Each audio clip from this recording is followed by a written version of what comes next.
they stood alone, with ideas that changed everything. Brilliant minds against the world then. Welcome to your dose of wowness. In May of 1952, in a laboratory at King's College London, a woman adjusted the humidity in a sample chamber with the precision of someone who had learned that the difference between a useful X-ray photograph and a useless one could come down to a percentage point of atmospheric moisture. She had been preparing for this for months. When the exposure was done, she developed the plate. And what she saw in the darkroom, an X-shaped pattern of diffraction light on dark, a symmetry so clear it almost vibrated, was the structure of the molecule that carries every instruction needed to build a living thing. She called it Photo 51. 8 months later, a man she had never invited into her work saw that photograph without her permission. 7 months after that, 2 men published the discovery of the double helix in one of the most famous papers in scientific history. In 1962, 3 men received the Nobel Prize for it. Her name was not said aloud once in the ceremony. She had been dead for 4 years. This is the story of Rosalind Franklin. Let's get into Section 1, Mastering the Invisible World. You are 3 days deep into our Brilliant Minds Against the World arc. Subscribe now, because tomorrow we add a name you absolutely won't expect to this lineup of brilliant outcasts. We are looking at what the world does to genius it simply cannot contain. And today we're dissecting a very specific type of injustice: complete erasure. Here's what it took to produce that photograph. Not genius alone, though she had that. It took months of failed exposures, incremental adjustments, controlled humidity, a beam alignment most crystallographers could not hold, and a mathematical analysis discipline that her contemporaries described as exceptional, even by the standards of exceptional people. Photo 51 was not luck.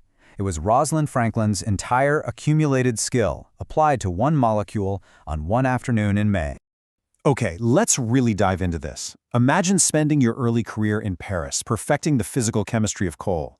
You build a rigorous, unyielding mastery that makes your X-ray work qualitatively superior to anyone else alive. So when you arrive at King's College London in 1951, you aren't coming in as some junior assistant, no way. You are an established, independent force applying a decade of technical obsession to DNA. The difference between a good practitioner and a great one in this specific field, it's measured in years of relentless, unforgiving trial and error. Moving to Section 2, the art of crystallography. Let's see how this all builds into the ticking clock of a global scientific race to decode DNA. You've got Caltech, you've got Cambridge, you've got London. The entire scientific community knows that whoever solves this structural puzzle essentially owns the century. And here is how the science actually works in practice. You bombard a wet, fragile fiber with radiation. What you're doing is converting shadow and scattered light into absolute mathematical truth. The output entirely depends on the quality of every single step in that chain: sample preparation, exposure duration, development. You are literally extracting the three-dimensional architecture of the very code of life just from the pattern of X-ray scattered by its crystalline structure. It is a quantitative measurement of extreme precision, demanding a skill level that most scientists never achieve. Which brings us to Section 3, the King's College Trap. The crucial point here is the suffocating, structurally exclusionary environment you walk right into when you arrive at King's College in 1951. You are hired to lead an independent project, but the system is built to quietly and efficiently isolate you. Seriously, just imagine being barred from the very rooms where your male colleagues share ideas, drink coffee, and quietly shape scientific history. The senior common room? That's for men. You eat your lunches separately. You are completely shut out of the informal circulation of ideas where collaborations form and credit is distributed, leaving you to work entirely alone down in the basement. She was not allowed in the room where her colleagues ate lunch and had the conversations that matter in science. The informal ones. The ones where ideas move between people before they are ready to be written down. She ate separately. She worked alone.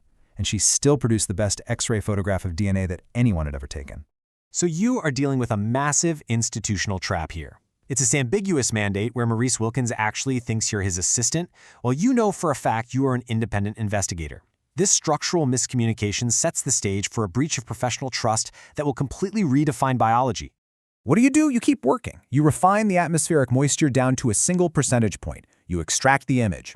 If you came here furious, comment Photo 51, and if this is your first time hearing this, comment first time. We need to know where this name is finally being heard today. The answers say a great deal about what still needs to be brought to light in these explainers.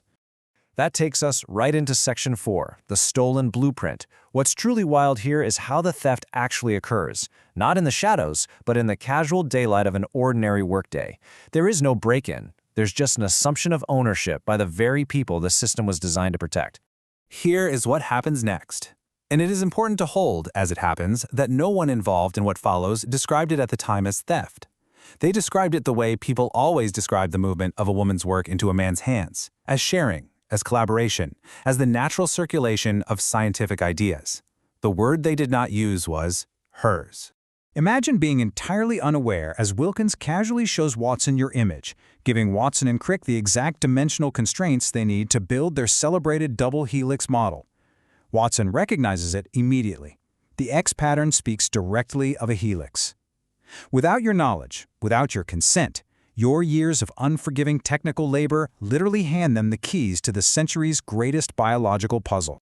The kicker? You were already solving it yourself, pursuing a parallel track grounded in pure, unforgiving math that was converging on the structure right as they published. You were building a case based on hard evidence, rather than rushing to inspired model building. And when the papers were published in April 1953, your work was positioned below theirs, framed merely as supporting data for their discovery. Now Section 5, Final Years at Birkbeck. You pack up your life, completely pushed out of King's by the friction and the isolation, and you move to Birkbeck College where your independent genius is never questioned. Under J.D. Bernal, you finally build a research group where your leadership is legitimate and your working environment is actually functional. She left King's College in 1953 and spent the last 5 years of her life doing some of the finest virus crystallography of the century. Work her colleagues admired, work that was properly hers, work she published under her own name in her own right. She died not knowing the full story of what had been done with her photograph. That detail is not incidental. It is the whole weight of the story in a single sentence. The men who benefited from your erasure were not exceptional monsters. The real tragedy is the fatigue of an ordinary wrong, executed by a system built to look right past you. You keep working through a devastating illness, producing world-class virus structures up until your death at 37, all while the narrative of your own DNA discovery is locked away in the hands of others. Finally, Section 6, the missing name.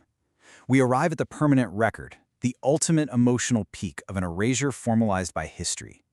Decades later, buildings and fellowships will bear your name, sure, but an apology to a ghost doesn't rewrite the history books of the time.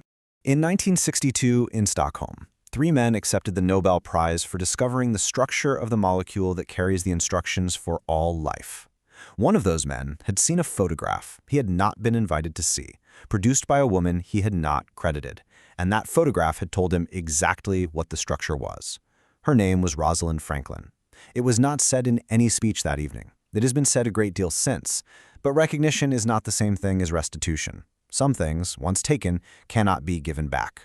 This arc is about the minds the world tried to bury. Tomorrow is day 104. We are moving from the theft of a legacy to the theft of a person, and the man who stole himself back. You know his name, you do not know his story. See you then.